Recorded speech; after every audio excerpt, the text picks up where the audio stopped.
knew that fat would see it our way. Yeah, always do once they understand the choices we're offering. After Crash extorts Big Smoke, he would still play the role as a family OG for Grove Street until he didn't need to. Before the plan to start moving crack for Crash, he was involved in trying to finish Grove Street. He convinced his childhood friend Ryder to side with him after Ryder had personal grievances himself. He also had Ryder side with him, being that he could feel less guilt in what he was about to do. The way I see it, man, I need to be in charge of my destiny, homie.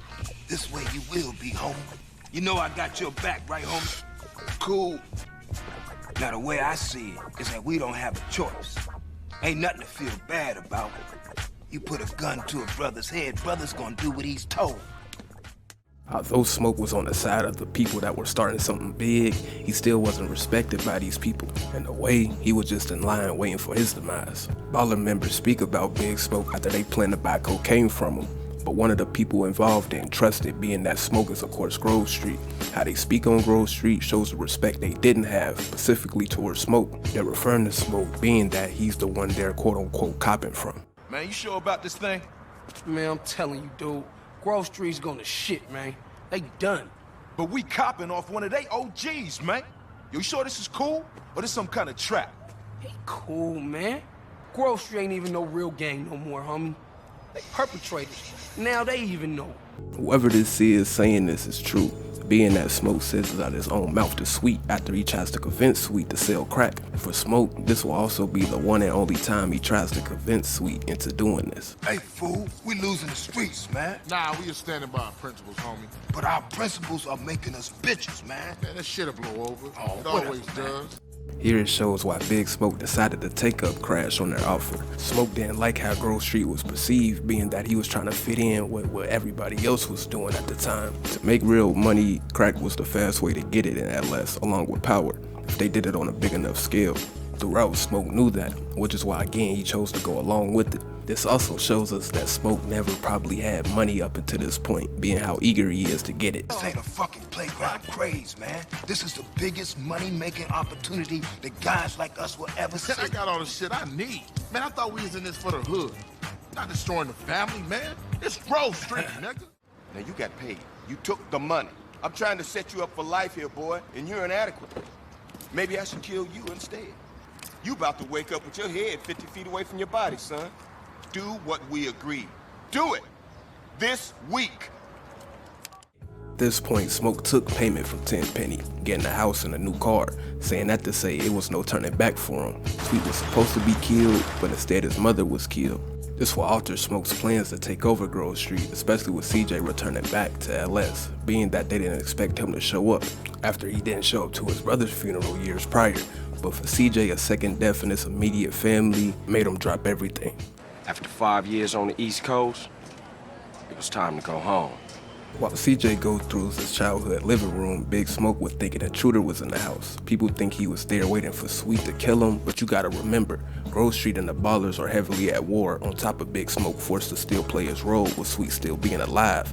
Saying that to say, I'm pretty sure Sweet made him stay again at the time of the actual funeral. But apart from that, when Smoke sees CJ after 5 years, we see how he plays the role to be confused and hurt like CJ was. Smoke for a fact didn't know everything the Ballers did and were about to do, but he knew enough for him not to be acting like how he was. CJ? Oh, my dog! What's up? Hey, baby, you okay, man? Nah, man. It's my mom's, homie. Hey, I don't know why this had to happen, but I promise you, I'm gonna find out who killed your moms. The streets is cold, dog. Like it says in the book, we are blessed and cursed. But right now, we gotta take care of our business. Go see your brother at the cemetery. Come on, let's bounce.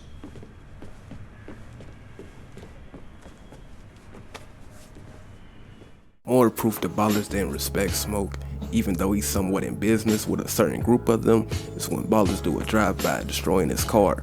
Although Smoke does help Sweet return fire to look like he was defending Sweet, we still hear it's almost like he was shocked, being that blowing up his car wasn't in the plans. Ballers! Drive-by! Incoming! Oh, motherfucker, my car! And to be clear, Smoke also knew he didn't get the respect he felt he deserved. which is why he's even around Grove Street still. Yes, he was planning on taking Sweet's spot, but at the same time, he knew Sweet and Grove Street could at least stroke his ego for the time being. Hey, yo, just drop in. We all hanging out.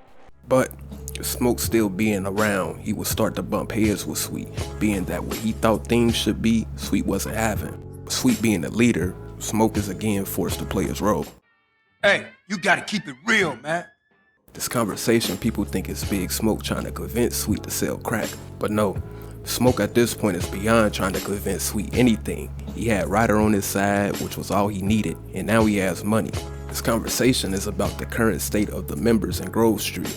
Sweet's the one that goes on the rant about crack, after Smoke tells him that he has to keep it real, referring to the gang again. At this point, this conversation shows us that how Big Smoke didn't respect Sweet leadership, of course, along with how he didn't mind Grove Street selling crack, but again, he has to hold that. Man, nobody give a shit about the hood. I do. All they do is sell yay and ruin the place. No crack ever made a gang type. I don't know, man. What's up, CJ?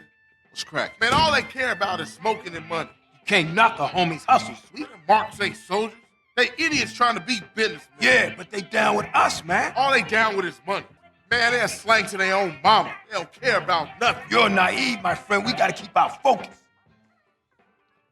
Again with Smoke now having money, later he brings up respect, comparing respect to money. This was definitely a shot at Sweet, but it was also him acknowledging that's something he needed to be earned for him personally. What's happening with you, Ryder? Respect has to be earned, Sweet, just like money. So what you saying? You don't respect me? What I'm saying is, Speak up, nigga. I'm hungry. Man, shit. He mentioned how he's hungry, but for me, he's not talking about food. He's talking about wanting more money. Smoke being a doughboy, everyone thought he was talking about food. At this point, it's starting to show how the money he has started to go to his head. He says how he can't live on bread alone, which is a Bible scripture, but think about it. This is him basically saying how he needs more to live, the opposite of Sweet. That being another insult to him. He even calls out CJ for looking skinny. This is him basically calling him broke compared to what Smoke has. Hey, Man what's going cannot on? live on bread alone. I know. I tried that shit. Carl, you look a little thin, man. You gotta be hungry, man. Yeah, I what could you eat. fools trying to eat? That's What about wrong. some tacos? Tacos again? Hell no. Again, where everyone's still thinking he's talking about food, he uses this to his advantage. He brings up a chicken restaurant, being that he knew it was in a territory they didn't get along with. He even says how going to this particular place wasn't a discussion. This is him forcing his hand to get the Johnson brothers killed. Chicken, man. No Man, discussion. I don't want no chicken. Hey, don't we got beef around here? We been getting into it with these fools. Hey, look. Kilo Trey scoping us out. Damn, Ryder, you a jinx. Shit, them motherfuckers headed to the hood. These ballers were the same people that was involved in forcing everyone to escape on bikes earlier. Smoke learned something from then though. He didn't help shoot back because don't forget what happened when he did. Oh, motherfucker, my car. Ryder even helped out, but for Smoke, that wouldn't matter as long as him personally didn't do anything. Saying that to say, he would without question sell out Ryder as well if he had to. After trying to get the Johnsons killed, CJ dropped Smoke off at his new house. He claims how he missed CJ leading into them bringing up Sweet. Smoke knew why Sweet was acting the way he was to CJ, but the crazy part is Smoke caused this by selling crack under 10th penny sanction. Hey, thanks, Carl. Hey, I miss having you around, baby. Thanks, man. I wish Sweet thought like that. He don't mean it, CJ. He's still real tore up about your moms, man. He would start to give CJ money frequently, showing he's trying to feel less guilty in what he did. Here, get yourself a little smoky smoke on smoke and relax, homie. Here, take this. Go get yourself some beers. He will also start to withdraw from being around Grove Street for a while, only being seen when CJ goes to see him. But to Smoke's surprise, Grove Street would start to become powerful again, even with him using CJ for what he and Tenpenny needed done. Families would set up a meeting. Smoke would then say if Sweet think he can handle himself, he would go. This shows Smoke's feelings about Sweet change for the fact alone he even said this. Ball's been pumping our guys full of bass for too long while we argue amongst ourselves. So all the family sets gonna meet down at the Jefferson Motel. I say it's time we went down there and made it official. Keep that shit off our streets. I vote I'm our representative on this one. That's right. Hey, it's all good. If Sweet think he can handle it, I'm down with him, man. All right, let's roll, homies. Let's do this. Yeah, let's go, man. Meeting would of course be disturbed by police to when Smoke and Ryder leave CJ. While Smoke and Ryder is escaping, they run into CJ and Sweet, forcing them to pull over. I highly doubt they knew they would make it, they just so happened to run into them. Ah, shit, what now? It's Smoke and Ryder. Get in! Hit the gas! After escaping from the police, Big Smoke would then say something very telling. Shit, that's gonna be a hell of a story to tell when we passing the blunt. Damn, that was some serious shit. Woo! Smoke definitely wasn't talking to Sweet nor CJ. Being that they didn't smoke, he was talking to Ryder. The chase from the police counts for them, but again, they didn't expect to see the Johnsons when they turned that corner, making it of course be a hell of a story to tell when Smoke and Ryder are the ones passing the blunt. Now with Sweet thinking Grove Street is back on the map, he would set up an attack, but Ryder and Smoke would be nowhere to be found. CJ would then find out partially for himself about Smoke's and Ryder's involvement with crashing the Ballers. What the fuck? Oh, no. Shit, Smoke, what you into? Shh, that's it. Look at that ride. That's the motherfucking green Saber.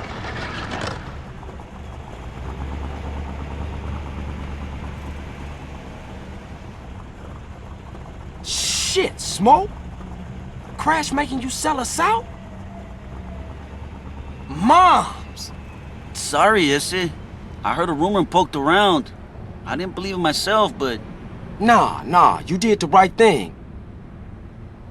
I owe you, C's. I gotta go tell Sweet about... Oh, fuck! Sweet! Look, go get Kendall and take her to a safe place. What you thinking? It's Sweet. I think him and the homies is walking into a trap. Just go. Go! I can't believe that nigga Smoke turned on me. Smoke does exactly what he's told. He learned that lesson a long time ago. Damn, man, take it Yeah, easy. homies for life? Street loyalty? That's all bullshit, Carl. Didn't you learn that when they ran you out of town just because you let Brian die? Huh? Eddie, I can't deal with this guy. He's an idiot. Now you stay the fuck away from Smoke and stay the fuck away from us. Otherwise, Sweet's gonna find himself on a baller's block getting in touch with his feminine side. Now with CJ and Sweet out of the way, Smoke focus would be completely on building his empire. Ballers would take over Grove Street, but for Smoke, of course that wouldn't matter for him. He would even involve himself with gang members that was willing to sell drugs for him. Something to add, Smoke didn't become a baller during this. He just started to do business with them. For Sweet and CJ was more personal, being that their mother and brothers were killed, but not for Smoke. CJ would then learn his involvement in drugs. He didn't want to believe it, but he would learn where he was getting it from, leading CJ to try to take it down. Hey, relax, man. It's gonna get handled when it's time. We already know who the fucking bad guys are, man. Your stinking Grove Street brother Smoke and those Chota pigs, Ted Benny and Pulaski. Smoke, he's a pusher, man. No, not Smoke.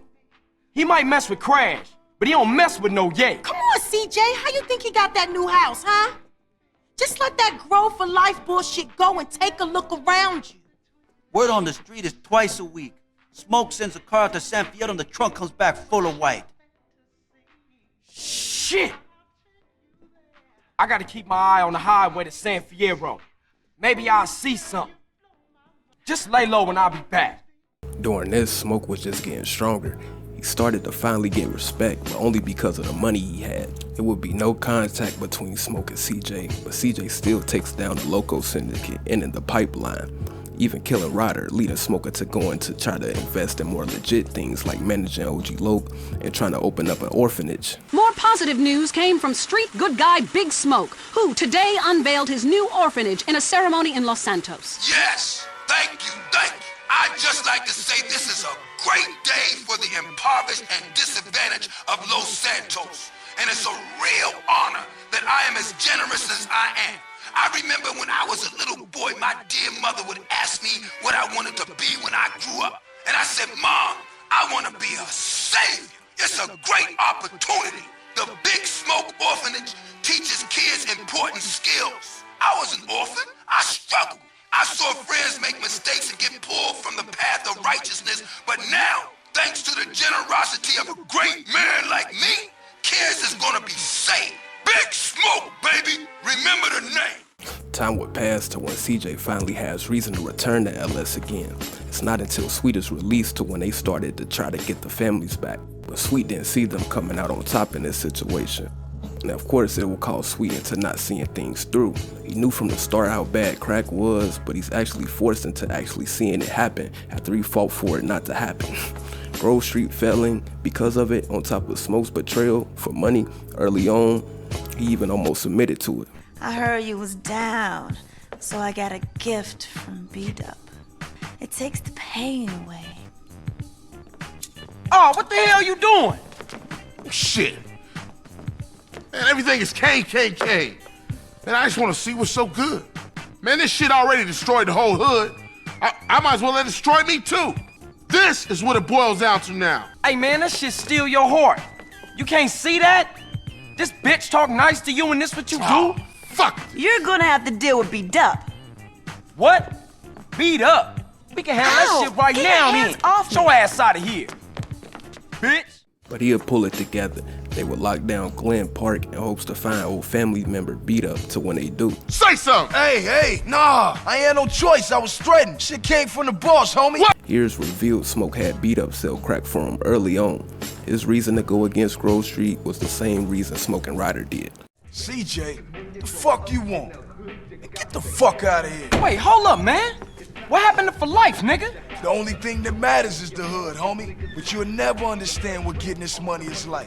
You know what, man? Get the fuck out of here for you be laying on your back. Big Bear, come check this fool. Stay the fuck from around here, punk. Hey, nigga, fuck you.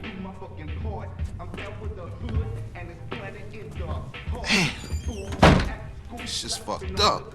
I see what you mean now, man. If crack can do that to Big Bear, turn him into a base slave, the average motherfucker ain't got a chance. Pop this motherfucker, man. I'm tired of hearing this bullshit. Nah, man. I'm sorry, dog. Huh? Smoke's fucking crazy. He paranoid. Just sit in the house thinking other fools want his business. Where's Smoke? Here is told that even after everything Smoke sacrificed, he started not to even enjoy the money and power. I can't tell you that. Then I'll snatch your fucking tongue out. I ain't saying nothing, homie, because I don't know. Only his lieutenants know where he at. I'd have wet your shirt anyway. While trying to find Smoke, a riot would happen to when Sweet and CJ used this to their advantage. After taking over territory, they finally would start to get info about Smoke's whereabouts. Carl is Sweet. Hey, what's up? You find Smoke? We got him now. He's hiding in Los Flores or East Los Santos. Time to saddle up, CJ. All right, I'll get you and then we'll roll over there. Hey, Sweet! What's up? It's time for Smoke. All right, let's roll. The Johnson brothers finna take that fat fool down. Look, I know you down for this, but I gotta go in there alone. Smoke played me. Tenpenny played me. They played us all. Yeah, but you right. Hey, I let Brian die, man. This one for him.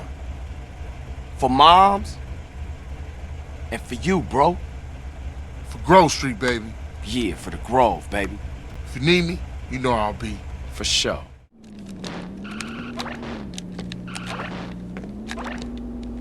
Hey, Smoke! CJ confronts Smoke. We see how CJ didn't know exactly what to say.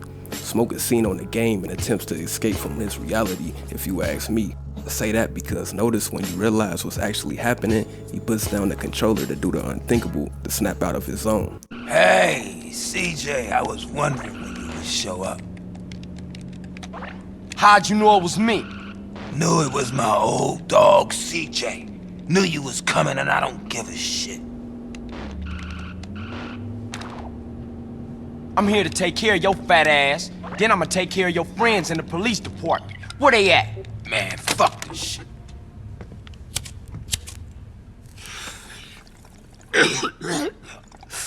Man, that's some good shit. Revealed during Smoke's rise to power, at some point he started to smoke crack, which is why he probably started to become paranoid while being in isolation from all that time, making him stoop so low. With him hitting the pipe, he then faced this problem from the start. Man, you and Tenpenny. Man, fuck Tenpenny, and fuck his Polish lapdog, and fuck the police, man. Oh, that's old shit. Or is revealed after he says how his dealings with Crash was old, showing that at some point Smoke cut Tenpenny out, which is why Tenpenny showed up later. But he would then say something to CJ that's telling. Look at you, you got the whole world. I ain't got no regrets, man. Smoke saying this was him basically saying CJ turned out alright, even after everything that happened. This was him trying to justify his betrayal. At this point, CJ would be about to say how he had them, but he cuts him off being that Smoke understood he had Grove Street, but his own reason to have power and money outweighed that for him. Smoke, you had... I made it, CJ! I'm a success! I can't be touched! I don't give a fuck. Fuck the whole world. CJ couldn't see Smoke turning into this person, but while he was gone on top of Grove Street falling, Smoke didn't take this well, being that CJ was slightly the reason Grove fell apart in the first place. I really feel if things didn't go bad, Smoke would have stayed loyal, but since it did, he chose to think about himself and his future. What happened to you, man? Man, what the fuck do you care? I guess we better do this shit then. Before Smoke's demise, him and CJ have words with Smoke basically saying how he wouldn't change a thing. Hey, Smoke, what made you flip out like that, man? Was it the drugs or what? I got caught up in the money, the power. I don't give a shit. Oh, fuck, man. Why you just didn't quit, man? We was like family, homie. I had no choice. I had to do it. I just see the opportunity of when I'm gone, everyone gonna remember my name. Big Smoke.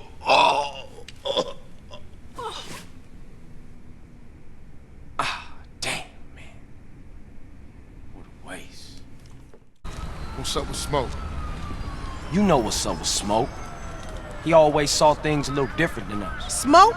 Smoke was always on his own, always out for self. That is the surest path to hell, man. Smoke was loyal until things started to fall, so when he had an opportunity to start his own thing, he did it. In the beginning, he tried to justify it to full-blown accepting what he done. His operation got too big, leading him into even not enjoying the money after a while. Disloyalty, being eager, wanting respect, at the end caused his demise.